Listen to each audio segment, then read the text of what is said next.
Assalamualaikum warahmatullahi wabarakatuh. Perkenalkan saya Fatsipani dengan NIM 2215101. Sini saya akan menjelaskan rangkaian untuk percobaan 2 pada modul 2 dengan kondisi 2, yang dimana kondisinya yaitu membuat rangkaian dengan kondisi ketika sensor cahaya atau sensor LDR-nya mendeteksi cahaya rendah, maka jemuran berada di dalam atap.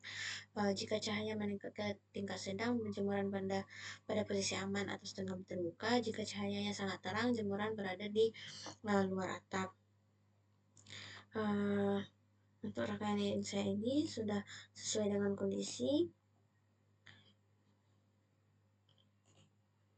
yang dimana jika cahayanya rendah, maka dia akan ke atap.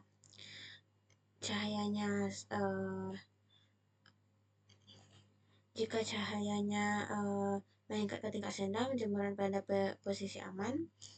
Jika cahayanya terang, jemuran akan berada di luar atap. Di sini saya akan menjelaskan prinsip kerjanya, yang dimana prinsip kerja dari sistem ini dimulai ketika mikrokontroler STM ini dihidupkan dan melakukan inisialisasi seluruh peripheral yang digunakan,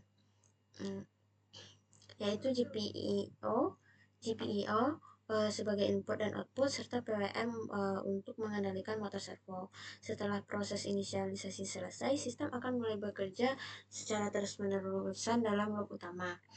Sensor yang digunakan pada rangkaian ini merupakan sensor analog yang berfungsi untuk mendeteksi suatu kondisi fisik tertentu, misalnya cahaya, api, atau parameter lainnya tergantung jenis modulnya. Sensor ini menghasilkan sinyal analog yang kemudian dibaca oleh mikrokontroler melalui pin ADC. Nilai analog ini dikonversi menjadi data digital dengan resolusi 12 bit sehingga dapat diproses dalam sistem. Selain sensor, terdapat push button. Ada push button berfungsi sebagai input tambahan untuk mengaktifkan atau memberikan kontrol terhadap sistem. Ketika tombol ditekan,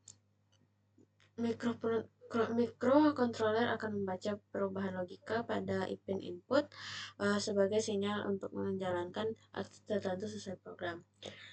Nilai hasil pembacaan sensor kemudian dibandingkan dengan nilai ambang batas yang telah ditentukan sebelumnya. Berdasarkan hasil perbandingan tersebut, sistem akan menentukan kondisi dan memberikan respon berupa pergerakan motor servo.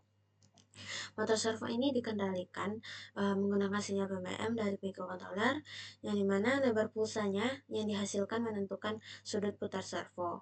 Sebagai contoh, pulsa dengan lebar tertentu akan menggerakkan servo ke posisi 0 derajat, posisi tengah 90 derajat, posisi maksimum 180 derajat.